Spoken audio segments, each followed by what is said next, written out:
go ahead and get started. Thanks everyone for being here. Super excited to see you. I know summer is tough, especially when it's super hot out, but really appreciate everyone being here. And we are gonna provide a few updates on Indivisible, and then we will have our guest speaker for this evening. Okay, as you may have just seen the video, we had the Resistance Caravan back on August 1st, and a good turnout for that, and I think that video has gotten a lot of views, so excited about that. Pam and Betsy also helped with the Make America Democracy Grow video that is out there, if you want to look for that. And we want to call out to our bridge pop-up protests. They are pretty much taking these hot summer months off. As you can imagine, out on the bridge is really hot. But they have done a pop-up or two for certain events.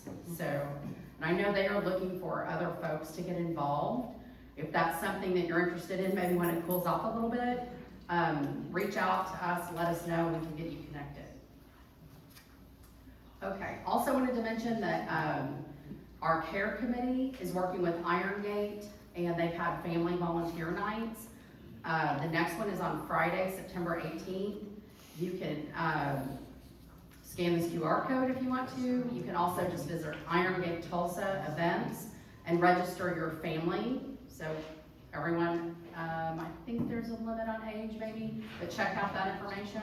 And then they're gonna have another one in November. So that's coming up. And then I wanted to mention, I'm working with Haley on the events team, and she's doing a lot of work with the Tulsa Democratic Party. If you were at our last meeting a few weeks ago, we heard from an expert campaign manager on how we can help these candidates and what's effective in that. And what we want to help you do is get plugged in. I know it's a little bit hesitant sometimes to just go register for campaigns and that. But Haley has been super active at the Democratic Party, or at the headquarters there, and there's opportunities for yard sign delivery. I've done a couple of those in the last week, delivered about 40 yard signs for Cindy Munson. You don't have to talk to anyone to do that job. There is an app, I'll warn you, there is an app, but it gives you the directions, tells you who you're dropping off, everything, takes you right to the house, even gives you a picture of the house. But if that's something you're interested in, there's also phone bank. Keep in mind, phone bank obviously can be, you know, when we get close to November, might be about voting and supporting candidates and all of that. But right now, it's about events. And like there's a campaign right now to let folks in Norman know that Nick Coffey is gonna be there on Sunday at X time and whatever. It's basically leaving a message or inviting people to an event. So I feel like it's a good way to get your feet wet. Not as scary maybe as, you know, talking to someone about all the issues. There's also door knocking. I ran into people Saturday delivering signs that were out door knocking for John Croissant. And then there's postcards as well. So we are gonna have 2 information sessions on Wednesday, September 2nd at either 10 a.m. or 6 p.m. to tell you more about how you can get involved. This covers all the Democratic candidates. Obviously, we're nonpartisan. There might be other candidates where these things are probably available as well if you want to reach out directly to them. But if you'd like to know more, just dip your toe in the water, get your feet wet. We're just going to share information for how you can get plugged in without you making a commitment right off the bat, okay? I also have Cindy's yard signs in my car. If anybody see me in the parking lot, we'll make a deal. Okay. And with that, I'm going to invite Susan Young, one of our co-founders, to come up and cover our election tracking and a couple other updates. I think delivering yard signs is kind of like DoorDash, you know, political DoorDash. No snacks. No snacks, yeah, just signs. Okay, welcome everybody. It's great to see you all. We have a whole round of new endorsements. We have one new endorsement for the runoff, somebody that's going to be in the runoff, who is Jim Priest, the Democratic candidate, one of the Democratic candidates for U.S. Senate. We are encouraging our members, our community, to vote no on both of the state questions that are on the ballot in August. We had 2 really good speakers last month who talked about why this is so, and basically, one of them, 846 is like a SAVE Act, an Oklahoma-based SAVE Act, and they're just trying to slip it into the state constitution, where it would be extremely difficult to change or modify. And 844 is, in plain English, they want to be able to reimburse the counties less for the money that they lose through the tax breaks that big companies get. They want to be able to decide, like, if they like a county enough to give it its full amount of money or not, stuff like that. And this is because they have lowered taxes and done tax giveaways to private schools, and therefore they don't have as much money as to do these reimbursements as they used to. So they're trying to get around that by just giving the counties less, and the counties are very dependent on those reimbursement payments. So that's why we are recommending that we vote no. And here's our list of endorsements for the November election. Cindy Munson for governor, Kelly Forbes for lieutenant governor, Nick Coffey for Attorney General. We've heard from some of these people. We've heard from Cindy several times, I think, and Nick Coffey has come and spoken to us, and John Croissant, who is probably here tonight now. Maybe not. He's come to a lot of our stuff. Andrea Biscardi for Oklahoma State House in District 9, which is up around Claremore. Rosie Lynch for Oklahoma State House, District 16 down by Okmulgee. Catherine Peters, hello Catherine, she's back there. I'm here. Go back there and give her some money or walk in her or something. In the parking lot. She's running for State House District 23 in East Tulsa and Catoosa in Southern Rogers County, which I have run for twice, and it's not an easy district to run in, but it's worth it. Michelle LaFleur, who is running for District 68. Joe Watkins, who is running for District 75. Kathy Smythe, who's running. Kathy, are you here tonight? She comes to a lot of our meetings. District 98, which is in Broken Arrow. Randy Cowling, who is running for State Senate District 2, which is also up in Claremore and Owasso. And Amy Hossain, who is running for Oklahoma State Senate in District 34, which also is part of Owasso in Rogers County. So those are our endorsements. If you have any questions about the endorsement process that we've gone through, we're happy to answer some questions, but not right now. But we'll be here after the meeting, and you can ask us. Our first priority was, number one, people who returned the questionnaires we sent them, and not everybody did.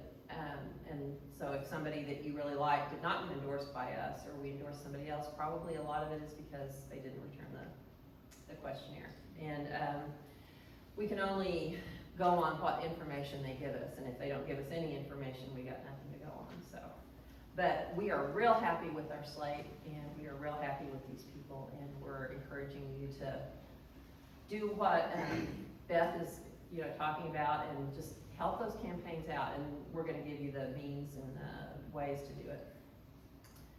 So in September, we are going to have Lorena Rivas, who is an immigration attorney, and Linda Allegro, who's a community advocate for the immigrant community. And we're gonna find out what's happening here in Tulsa. It's we hear a lot on the national news about what's happening in New Jersey and Texas and Minnesota, but we need to know what's going on here very badly. So that's going to be September 24th, same time, same place. We are not having our social hour tonight. I don't know why. So close to when we did it. Because we just had another one 2 weeks ago. I mean, really? Where's your party spirit? I know, I'm sorry.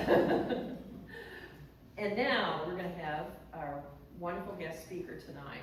And I wanted to say too, Jess has requested that our guest speaker tonight has requested that before you all leave, we get together for a big group picture, because she wants a picture to put in her PR. So we're going to bar the doors. No, we're not. But don't leave until we get you, and we'll have to remember to get everybody gathered together up here at the front probably. So our guest speaker tonight is the amazing Jess Piper. She's a born and bred Southerner, having spent childhood and young adulthood in several Southern states, including Oklahoma for a few years, Cave Springs, right? Yeah. Until she landed in Missouri. She graduated with a BA in English and an MA in Education from the University of Arkansas. Jess is a fierce advocate for rural communities and public schools. She was an American literature teacher for 16 years and decided to run for a state house seat in Missouri's 1st District in 2022, in which she raised $275,000. I mean, I am impressed, having done that kind of thing, more than any other candidate who had ever run in that district.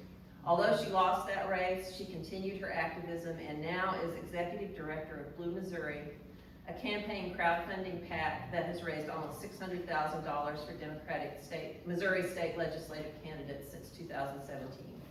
She has a Substack with close to 100,000 subscribers called The View from Rural Missouri. I am a subscriber. I encourage you all to visit it if you're on Substack. It's free. Is it all free? No, it's not. It's free. Well, part of it is. Well, You I can- give you money. But Yes, I appreciate that. you can give her money if you want. And I thought she deserved it. Called The View from Rural Missouri. And she hosts a weekly podcast called Dirt Road Democrat. I love that. Please welcome Jess Piper.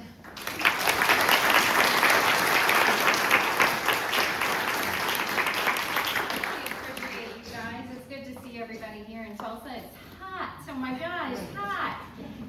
Are you guys used to this? Is it always 100? My car said 105. It's like, take me back to Missouri, right? So I'm from the cornfields and the bean fields in northwest Missouri. I'm right on the Iowa line, town of 480 people. Never intended to do this for a living. I was a teacher for 16 years and planned to retire and on our little farm with my miniature donkey and my chickens and my grandkids. But in 2018, Missouri passed a very cruel abortion ban. And it kind of just set me off. And because we were still under Roe at the time, and I thought, well, how dare you? How could you do this? With no exemptions for children, for rape, for incest, for the life of the mother. And I was irritated. And so I opened up my local paper one day as a teacher in this town, and I saw that my representative, Alan Andrews, had written into the forum. And he was talking about how proud he was to sign that ban. Well, I know Alan. And so I thought, well, by God, I'm going to say something to him, right? And so I sent him an email, and I didn't hear from him. And if you've heard me speak before, you've heard this story before, but I think it's real important for people to understand how someone like me, who was not that involved, ended up running for office. I sent him an email, and he didn't respond to me. And how many of you have ever sent your representative an email? Oh my gosh, this happens all over, doesn't it? So I sent him an email, nothing. I called him, nothing. I texted him because I had his phone, nothing. I texted him again, and I think he blocked me. But I kept at it, and he never would return my call. And the ban was going through, and I knew women were going to be impacted. Children were going to be impacted by this ban. So I decided, this was a great idea, to write my own rebuttal to Alan Andrews in our local paper as a teacher in the town. And that went as well as you can expect, right? And still no reply from Alan. And so, and I know him. So it's been a couple weeks by that point, and I was sitting at home with my husband, who was also a teacher. I said, Dust, I need you to call Alan. He said, I don't want to call Alan. Call him. He did, and in 20 minutes, my husband had a phone call. And he said, hey, Jess, it's Alan. I said, no, it's not. It says legislative aid. I've already talked to him. He said, nope, it's Alan. I said, hang up and tell him to call me. And he did. Alan did call me. And I don't know what I said, right? I lit into him. I can't remember what I said. But he told me two things I will never forget that I have taken through to this day. He said, Jess, I don't have to talk to you. And I called you out of a favor to your husband. And I swear, I think I passed out. I don't remember I just couldn't believe he said that. I couldn't believe the misogyny, one, but the fact that he had the gall to tell me he didn't have to talk to me as my representative, as someone that I know. What do you mean you don't have to talk to me? What do you mean you don't have to listen to me, right? But I realized he was telling me the truth. And this is how I know that. Because for 8 years he ran unopposed. No one ran against him in the 1st District in Missouri for 8 years until he termed out. And the reason that is allowed to happen is because in rural spaces, people aren't running. And they'll say, well, why aren't they running? What's wrong with these people? Why don't they run for office? And I'll tell you what happens. But first I'm gonna tell you, I did not run. That was in 2018. I didn't run because Missouri is one of 4 states that does not allow teachers to run for public office. Which is pretty convenient, isn't it? Keep 66,000 well-qualified, mostly women, out of the political process. And that's what they did. So I didn't run because I needed my teacher paycheck. So 2 years later, I went, Joe Biden was running in 2020. I had lots of signs. I had a stack of signs because I kept putting them out in my front yard and they disappeared. I was like, keep at it, friends. These things cost me $5. I can keep going with this all day long too, right? But I went to vote. I went down to my little community, center, and I voted. And we walked out. My husband said, "Why is our ballot so short?" And I said, "Because we don't get to vote for anybody. Because we don't have Democrats running in our area." And I was fed up with it. This is 2020, and I went home and I told my husband, "Well, I guess if nobody else is going to run, I'm going to do it." And I did it.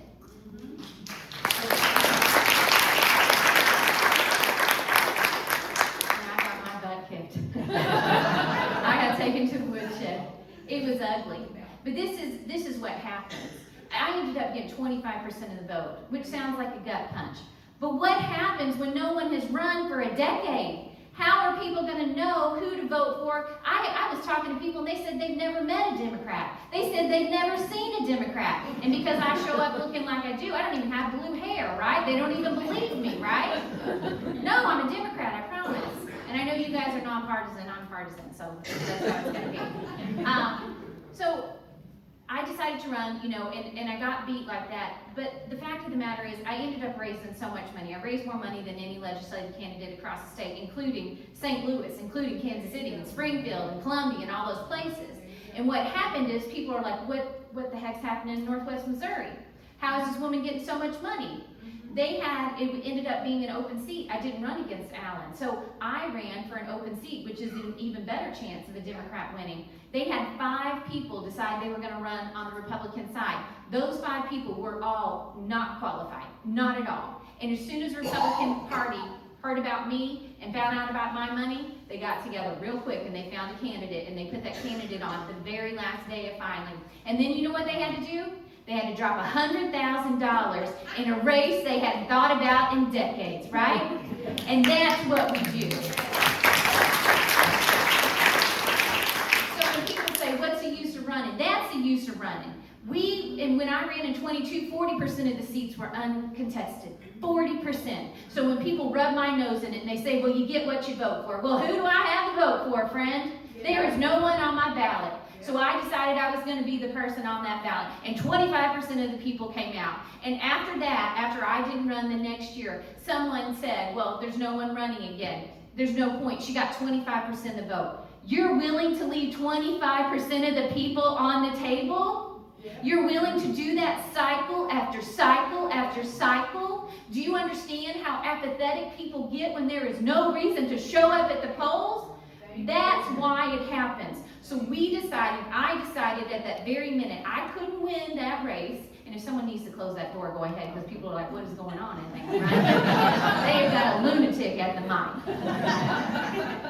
So I decided what we needed to do, the first thing we needed to address, you can't win if you're not running. You can't win races that you don't have anyone running in. So I decided we were going to contest those races. So 40% were uncontested and 22 when I ran. Wow.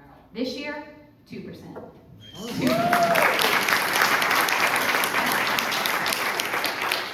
That is the way you start back. Are we going to flip Missouri this year? No way. Not going to happen, right? But Missouri is not as far gone as what people think it is. Oklahoma is not as far gone as what people think it is, right? Although when I was doing a little research on you guys, I was like, well, I mean... Oklahoma looks at Missouri and says, hold my beer. You guys know what it's like, though. You guys know what it's like sometimes to have people at the national level say there is no reason to go to Oklahoma. There is no reason to send any money into Oklahoma. And that's how bad things start happening, because that's what happened in Missouri. And then my state party will look at a district like mine and say, well, there is no use in sending any money up there, right? They're not going to win. And that is a self-fulfilling prophecy. And I heard today about people talking about, well, I'm not voting for so-and-so because they can't win. What do you mean? What does that even mean? Vote for the people. That's how they win.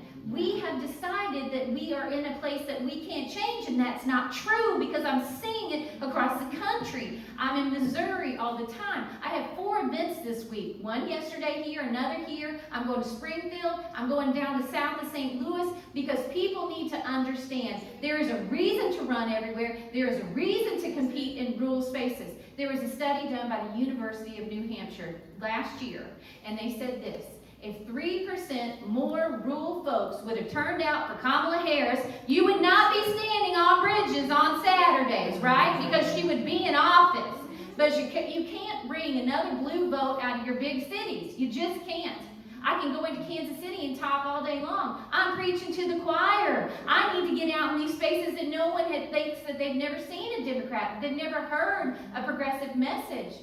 And I tell you that they don't. I went to doors. I knocked thousands of doors in my neighborhoods, right? Neighborhoods. It was 5 counties for my district. There's a couple things you need to know about knocking doors in rural spaces, right? There's a dog everywhere you go that acts like it wants to kill you. And there is probably a gun behind every door that you knock, right? You just got to be ready for these things.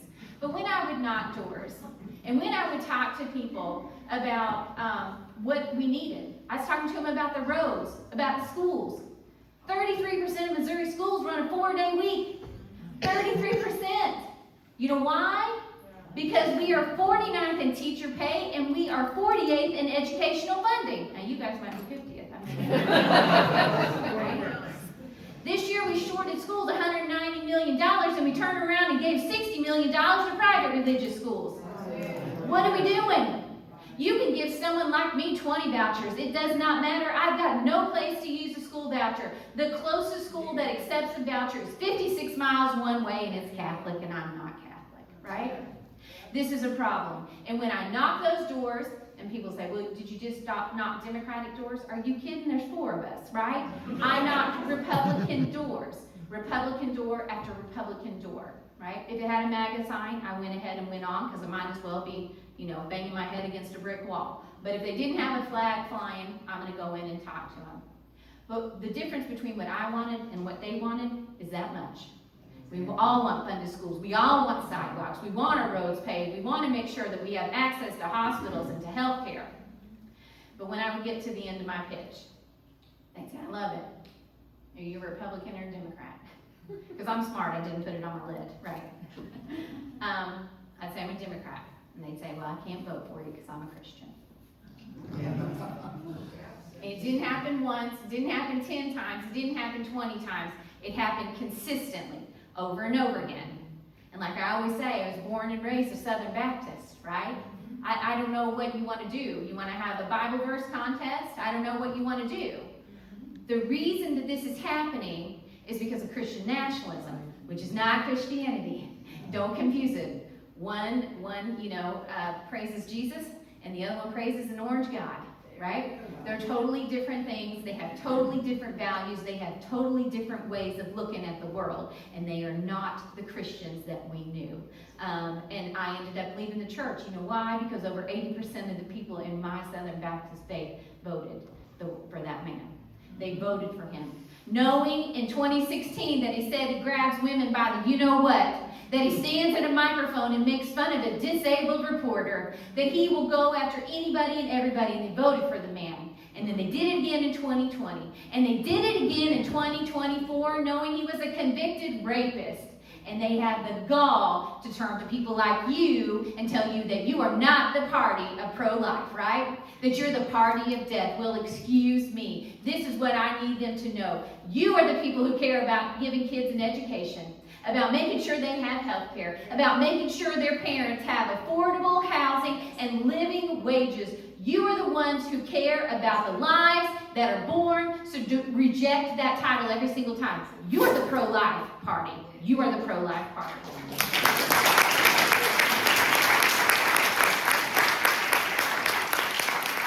It's hard to live where I live. I go by these signs all the time. There's, MAGA signs everywhere, but my favorite is the don't tread on me. These are the same people that would tell you to comply. Wait a minute, I'm so confused because don't tread on me didn't seem like it was boot leather, but the things coming out of your mouth sound like you enjoy a little boot leather, right? I'm so confused about these alpha men that I grew up with that collected dozens and dozens of guns against tyranny, and now it's at your front door, and what are you doing about it, right? What are you doing? Nothing. You're complying. You're going along with it. Why? Because of religion?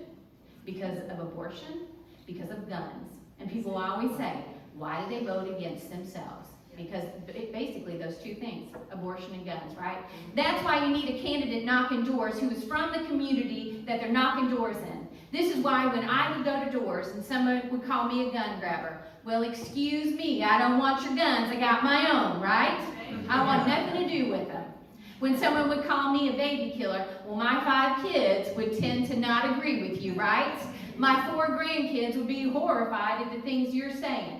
That's why you have someone from their community that is speaking to their community members, because they understand that culture and what is going on in their community. That's why you have someone on every single ballot, every single race, every single state across the entire country. Now we're living in scary times, aren't we? The things going on, I don't recognize what's going on, you know? It's really scary. It's scary for my kids. And I thought about the fact that I taught so much literature over the years that kind of prepared me for this, right? I taught 1984 and Fahrenheit 451, An Animal Farm and A Brave New World and The Handmaid's Tale and The Giver and The Road and The Lottery and The Parable of the Sower and The Hunger Games. I know what I'm looking at, and so do you. You know what you're seeing. Don't doubt what is in your head. It is tyranny. It is authoritarianism. They are getting ready for something big, I think, in 28. And I try to not put that tinfoil hat on, but I'm just going by the things that I'm seeing, right? If I were not going to leave office in 28, I would be doing exactly what they're doing right now. I would create a special police force that was only answerable to me. And while they are not doing that specific job, I would have them out on the streets, causing chaos in immigrant communities and killing with impunity in our streets. That's what I would have them do if I were not going to leave. I would build myself a big bunker, right? I would tear down a lot of buildings and build something so that I would not be, they couldn't kick me out. And so this is my fear. I would make sure that people couldn't vote. I would make sure we passed something like the SAVE Act so that people couldn't vote. People like me, which by the way, ladies, if you've been married and you tried to get the new ID so you could fly, you probably figured out something that I figured out real quick. I went online. I needed the ID. I waited until the end of time, and the airport's like, you're going to have to fix this, right? So I did. I went to my DMV, and I waited an hour, and I had what the internet told me to bring, my birth certificate, my current ID, some mail. And she said, well, I'm going to need a marriage certificate. And I said, why? And she said, well, because your name on your ID and your birth certificate don't match. I said, well, my parents didn't know who I was going to marry.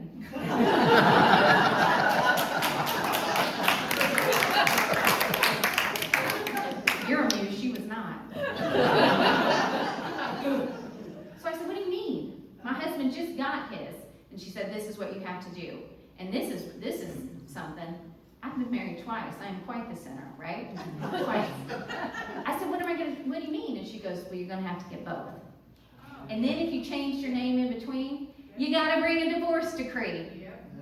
This is something called a poll tax, because I had to go to the state of Arkansas and get those, documents. I had to prove that I am who I am. Ended up costing me around $60 some odd so that I could have the same ID that my husband got for 27, right?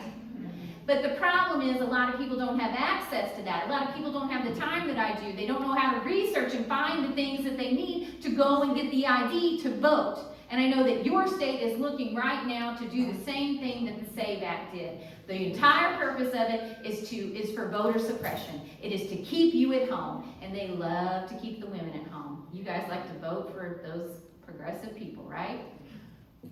So the whole point behind what I do right now is to tell people they have to run. But not only do they have to run, you've got to support them. How do you support them? You have to fund them.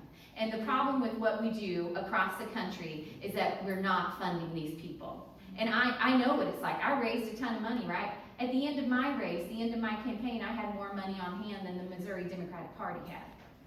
They asked me to write them a check. I said no. Because y'all didn't give me a red cent. Y'all didn't send me a red cent, right?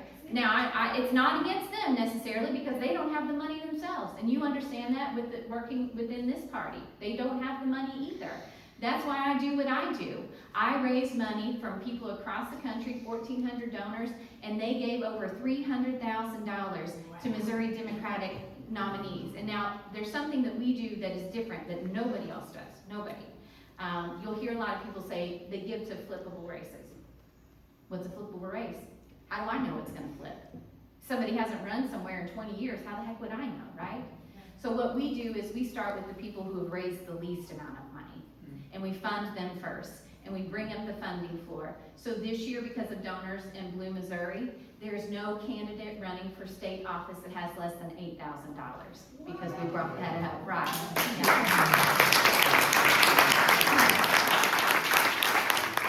So it's incredibly helpful. And that money goes to, you guys, I talk to people all the time, and you may not realize what it takes to run for office.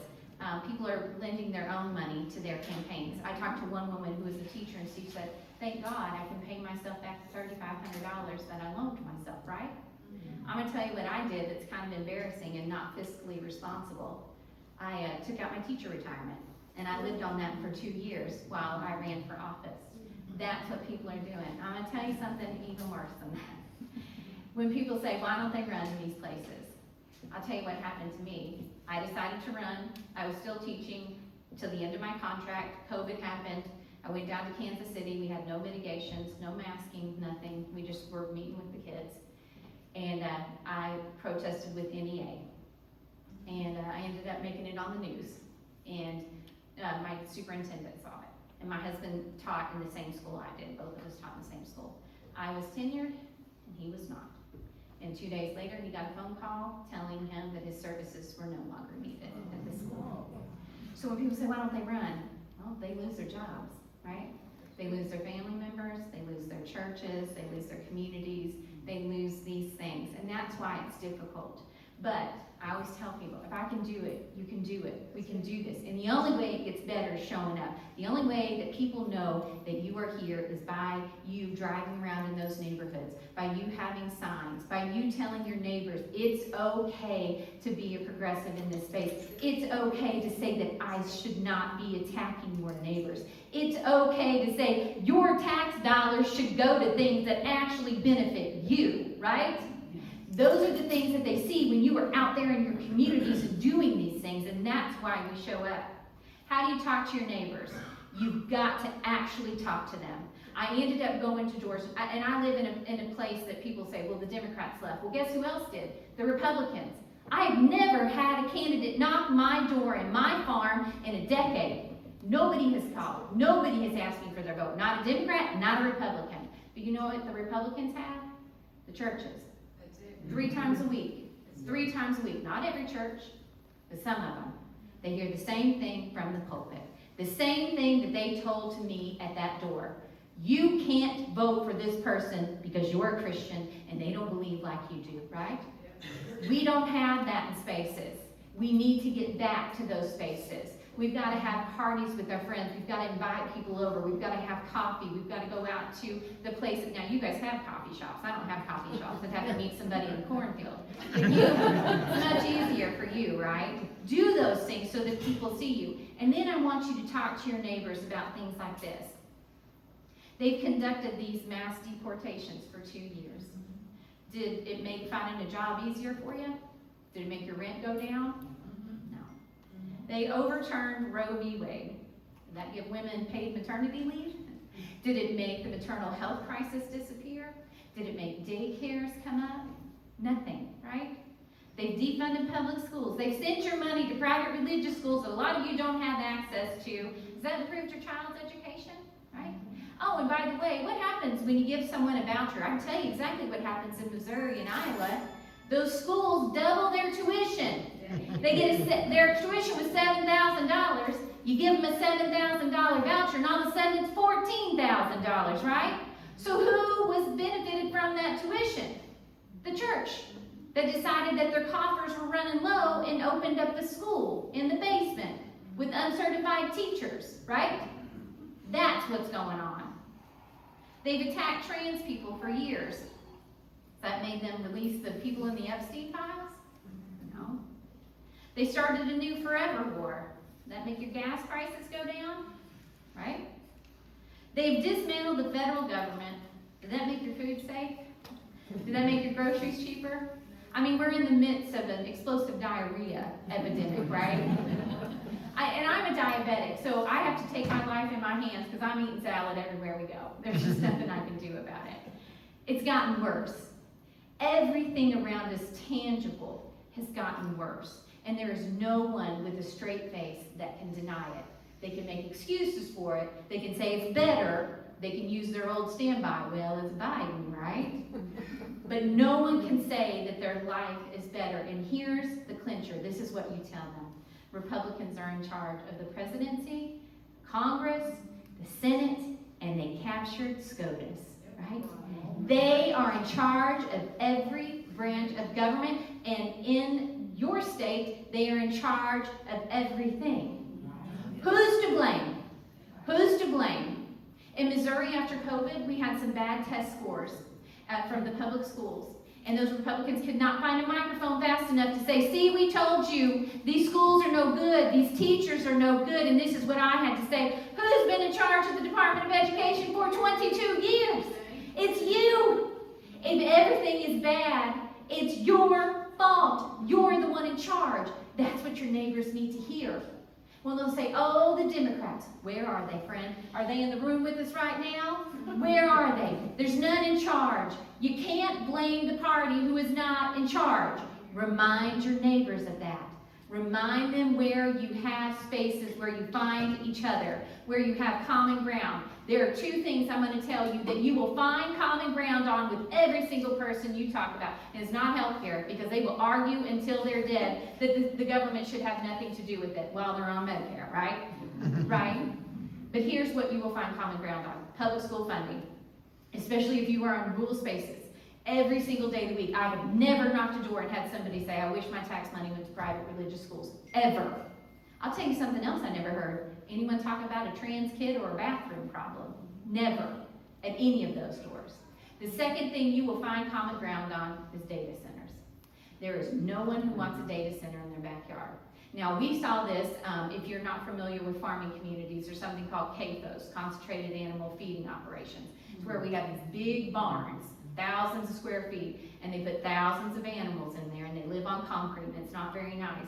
And they produce millions of gallons of waste. They put that waste out onto the ground, right? Guess what happens to your drinking water? You can go to Iowa and ask them about their water, because they can't drink their water. And it's because of CAFOs, and it's because of the nitrates that they have put on the corn for so many years. By the way, that's a taboo topic, so understand that before you go in. Nobody wants a data center. And I know that because there was one that came to my community, tried to come to my community. We have a little lake that we get our drinking water from. They said they were going to take 1 million gallons a day. From that lake? What do you mean? I don't understand. And they said they did the math, and it would take 20 years to drain it. Well, good. So my kids won't have drinking water. All right, right? My grandkids will never have a chance, right? There is not one person in real life that I've ever come across that actually wants these things. But you know what they know about people in Oklahoma and what they know about people in Missouri? You're desperate for money to fund your schools, to fund your hospitals, to fund your roads. And so they will come here and they will, flash these checks around and tell you they will send you money. But do your research, because they get tax abatements and they never pay. They are not part of your community. They don't care about your community. They will drain your water. They will make your power bills double or triple. And then they will leave town as soon as that tax abatement is gone, right? You've got to stand against these. And guess who will be standing next to you? Your Republican neighbors, your independent neighbors. And they'll look to you, because guess who knows how to organize in their community? It's you. Guess who shows up for your community? It's you. the pro-life people, right? Every single time. What I found a lot of people struggle with too, and my mom, I'm from a MAGA family, and my mom just decided that she's no longer a Trump fan. And I'll tell you what did it for her. She voted for him 3 times. She swears in this last election she didn't vote. And I said, well, I looked you up. Yeah. I know your name and where you vote. What did it for her was that Jesus meme. That pushed her over the edge, with Trump posing as Jesus. That pushed her over the edge. But this is what a lot of people will confuse. They'll think, well, she's not MAGA anymore. She must be able to vote for progressives. No, she will not. She will sit it out. But this is what I say. A win is a win. Sit at home, Mom. I mean, I don't know what to tell you, right? But these are things that you need to talk to other people about too, is corruption. The outright corruption. The fact that this man has made $2 billion. Now I think it's up to $4 billion off the presidency, while you had someone like Jimmy Carter putting his peanut farm in a blind trust, right? While his children are out there making money hand over fist in crypto schemes, while the people that follow him have lost millions of dollars that he put right in his pocket.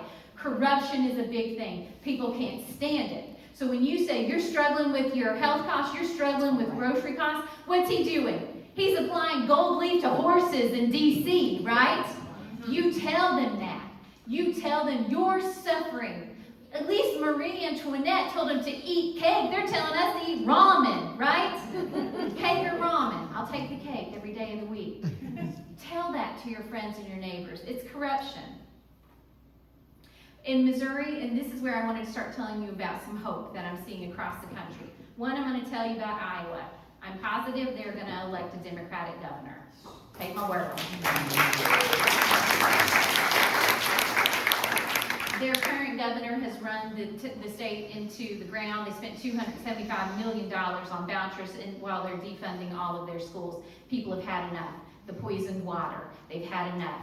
The overreach, the Republican Party is over its skis, and they can't keep their people anymore. So Iowa, I think, is going to at least turn purple. I'm seeing places like in Missouri, they tried to pass a scheme to get rid of the income tax. They tried to pass a scheme to get rid of our voice on the ballot initiative, and we pushed back. And let me tell you, friends, it wasn't a little pushback. Their initiatives that they presented lost by 83 and 84%. I have never seen anything like it. They're flipping school board races in Virginia. Kansas has big elections coming up that they're likely going to flip to. I'm telling you, I'm seeing hope. I'm going to tell you just a real quick story. 4 years ago, when I started doing this and talking to people, I was invited to a little town in Missouri called Cameron, and they said, we're going to meet down in the basement of the church. And I was like, okay. So I went to the basement of the church. There were no cars parked outside. And usually when I get to an event, I know I'm in the right place because there's a bunch of Subarus, right? But there weren't. So I was like, well, where is everybody? So I walked down into the basement, and there was about 12 people that were kind of, crouched together, and they were worried about their school board. But they didn't want people to know that they were meeting because that's how scared they were. 4 years later, just a couple months ago, I went to a candidate forum, which is a big deal because they have a candidate running this year. Not only that, it was standing room only in this space. And the light of day, with their Subarus parked outside. It's hope. I'm seeing it, and I'm not just, blowing smoke here. I'm telling you, this is what I do. These are the people I'm talking to. People have had enough. That's why we have to go into these rural spaces. And I know it can seem scary, but you have to reach out. And if you don't feel comfortable knocking the doors, I get it completely. Reach out to these rural counties and say, how can we help? What are you doing? Is there a candidate that could use money, phone banking, text banking, doing all the things that you can do for these places? Because I promise you, that's where we're going to find the way we come back. In states like Oklahoma, in states like Missouri, because you guys know the Republicans played the long game. This has been going on since I was born, since Reagan. Reagan was elected when I was 4 years old. They started then. The wedge issue, abortion. My church never had a stance on abortion until 1978. 5 years passed, right? Before they decided. Why? Because they needed a movie star to be a literal Sunday school teacher. And they used abortion. Guess what? It a charm. It worked, didn't it? And now you've got people who understand propaganda, and you go out and say somebody had a miscarriage at 8 weeks old and they think they expelled a tiny little infant, right? They think that because of the propaganda. That's why we have to get out and talk to people. We also have to be out in places like Oklahoma and Missouri, because if not for Mississippi, we would still have bodily autonomy, right? If not for Louisiana, we would still have the Voting Rights Act. If not for Missouri, your children would have access to loan forgiveness for their student loans. All of these things originated in the states. Why? Because the Republicans found out a long time ago, you don't have to do a coup, though Trump tried. You don't have to do that. You just got to take over 25 states. And they did it. And they have the AGs, and they have the governors, and they're making our lives hell because they can. And they're taking everything in our red states, and now it's bleeding across the country. Where do we stop it? Not in D.C., not in New York, not in California. You stop it here.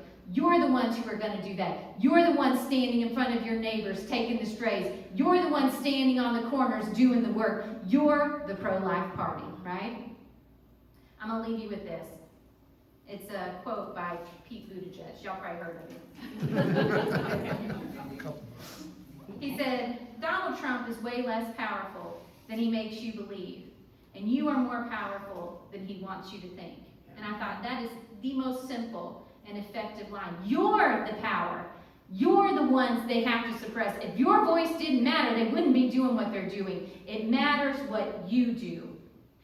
You'll have people probably tell you, if you don't like it, leave. This is your state too. It's your state as well as it is theirs. It is your country. It is your country too. This is your democracy, and you're doing the right things. So what I want you to do, friends, is just stand together, link arms, talk back, get in the way, throw sand in the gears, and draw a line in the sand. And you tell them, no more. Thank you, friends.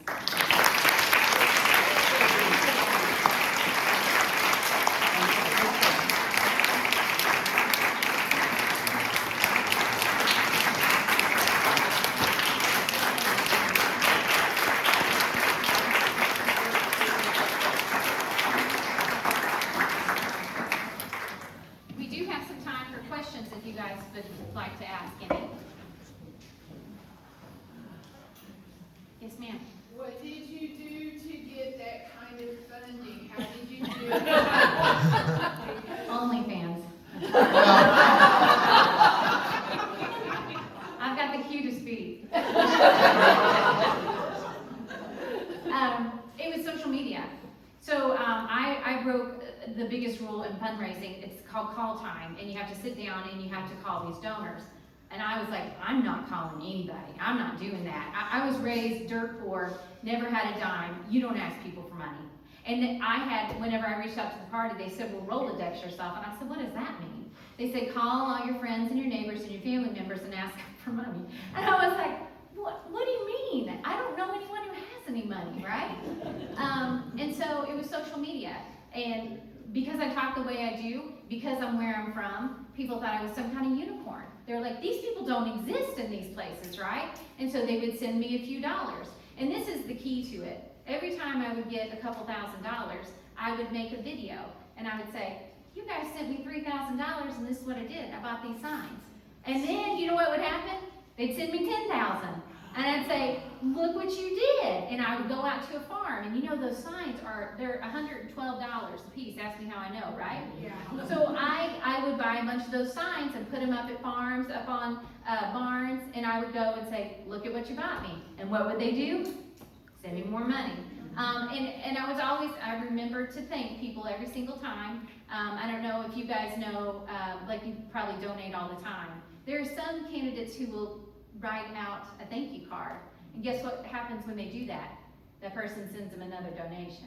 And then there are some that forget your number as soon as you give them a few bucks, right? And you're like, well, that wasn't very nice. So doing that ended up raising a lot of money. But it's mainly because people didn't think I exist. They don't think that you exist, that you're here in Oklahoma. They just figure it's a whole bunch of people who vote against their self-interest every time.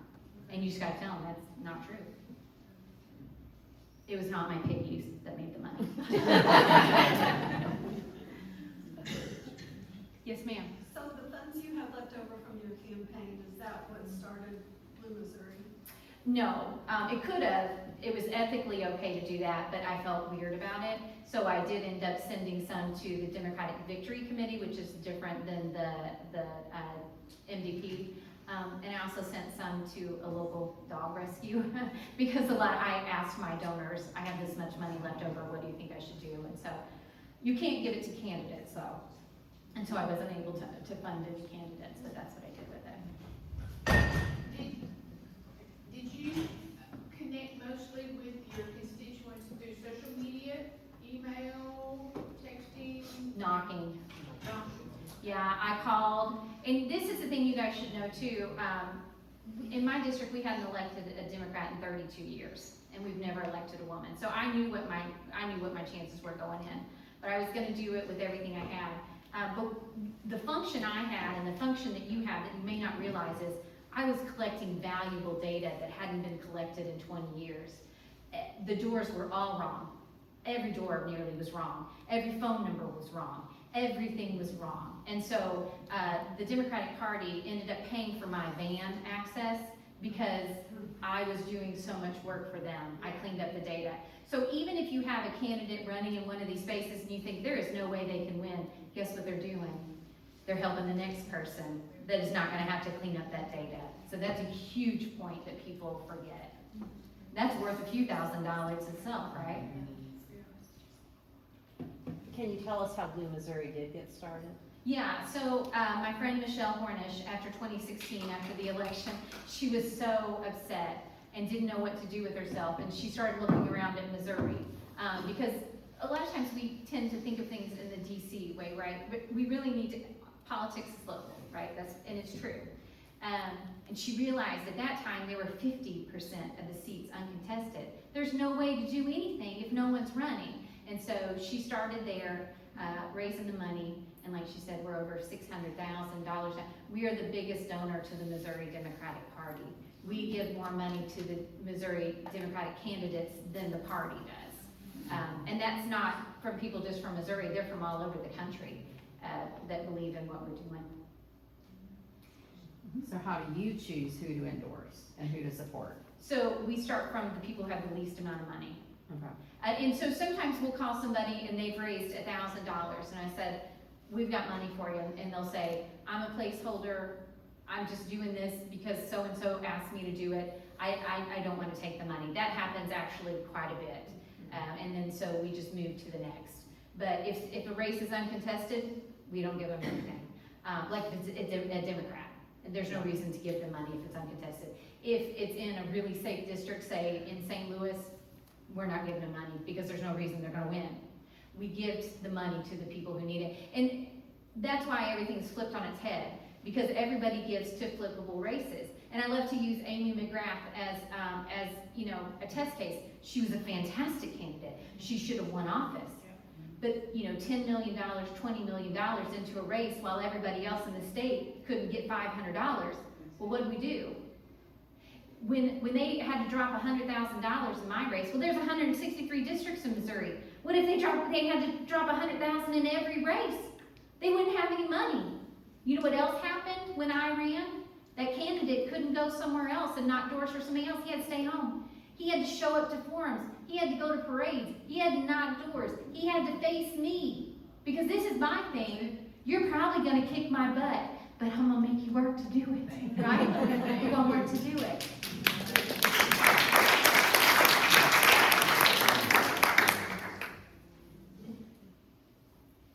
Yes. Yeah, what do you tell people who don't vote or don't want to vote?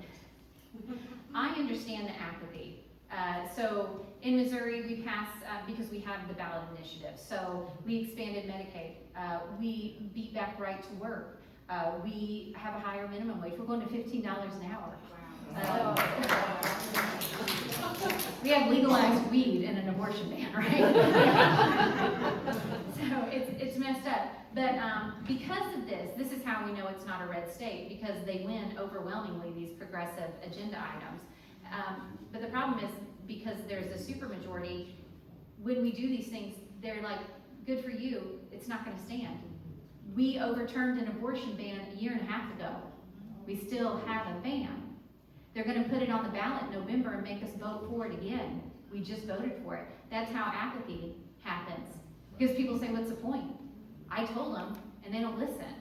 So that's what I tell them. They're not gonna listen. Just like my representative, not gonna listen until you hold their feet to the fire, until you make them accountable. And that means having someone run against them, and that means standing up and talking back, and not accepting that they're doing whatever they want. And now, is this just like what the Republicans are doing right now? Is this just their party that is overreaching? No, because I remember in Missouri, when the Democrats had complete control, they were passing some crazy things too. And so a lot of times it's because of this feeling of power, the consolidation of power, and then you just decide I can do what I want and not listen. Now, they weren't doing the crazy things we see, you know. We've got people writing bills to make sure that everybody over the age 18 has an AR, right? I mean, pretty wild stuff. But that's what I tell them. They're not gonna listen. You're gonna be apathetic until there's enough of us. And if you're sitting at home, and you guys know, Van gives you a list. And I don't know if you've ever been like me. I've knocked doors and I thought, I've had a great time. And I decided to knock a door that's not on my list. That's not always a good idea, right? But I talked to a woman and she said, well, I'm not registered to vote. And I said, can I help you? You know, if you have your phone, I can show you exactly how to do it. She said, no, my husband votes for our household. I thought, okay, I'll see you later. Nothing I can do with that one. But we know that Trump, there were more people that didn't vote than who elected him. The numbers say that. And so we've got to get those people off the couch. We have to motivate them. And the only way they do it is by having community and having people come together. And food, if you do things with food. Not today. Or drinks. Not today. You guys don't have legalized weed, so. We're none of us are. Yeah, medical, isn't it? Yeah. We can have it for any purpose. We're just not as hungry as the people in there. Yeah, we're all munching. Yes. So you answered it last night, and I'm just so grateful for what you're doing, but tell everybody here when you're gonna run for office again. So, because of what happened to my husband, he asked me to not run until he's done. He's a head football coach now and a teacher at a different school. And I told him, you know, that I wouldn't, but when he's done, then I think I'll throw my hat in again, right? But I will warn you, there's many people in here that run for office. It's hard. It's really hard in spaces where you have your children and your grandchildren. They're gonna pay for your views. My daughter went to a school with, 20 some odd kids in the entire grade. They all know who her mom is, right? They see her TikToks, and then they come and talk to her. Now, I am raising a Spitfire, and she takes nothing from anybody. But for most kids, that's pretty difficult. It's hard. Yeah.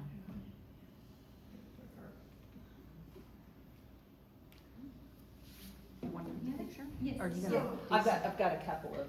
Okay, she had a question. So you're very well spoken, you have a lot of experience. But what about us, if we want to go door to door, to go, hi?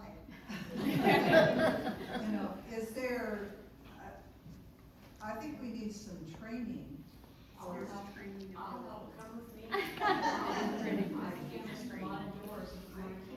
That's what those information sessions are. That's what having those that on- sessions are for. So, if we could find out, what's available.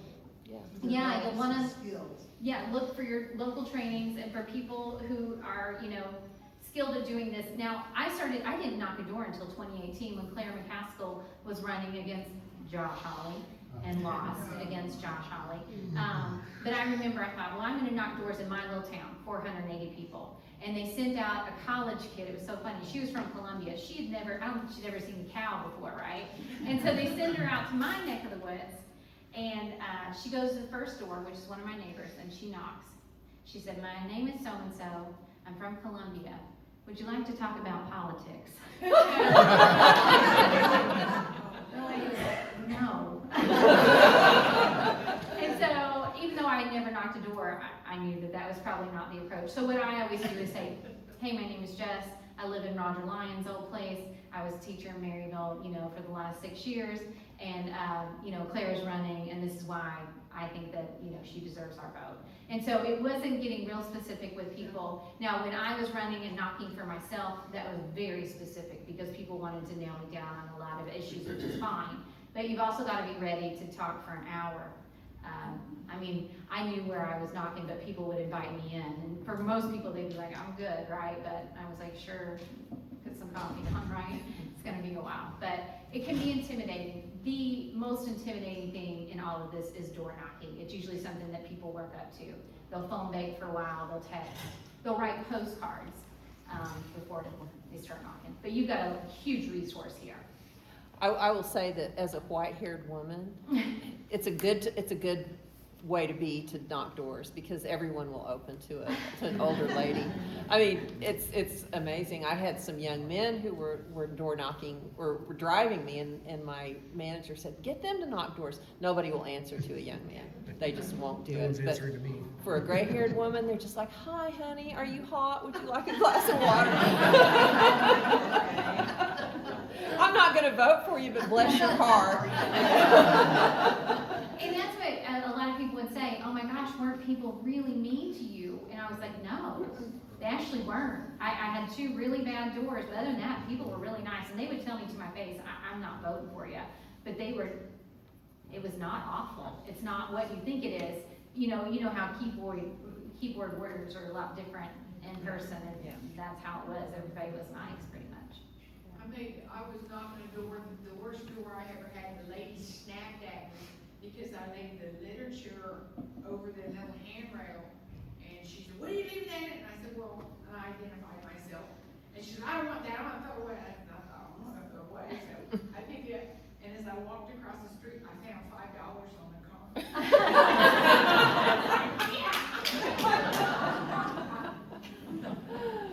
That's great.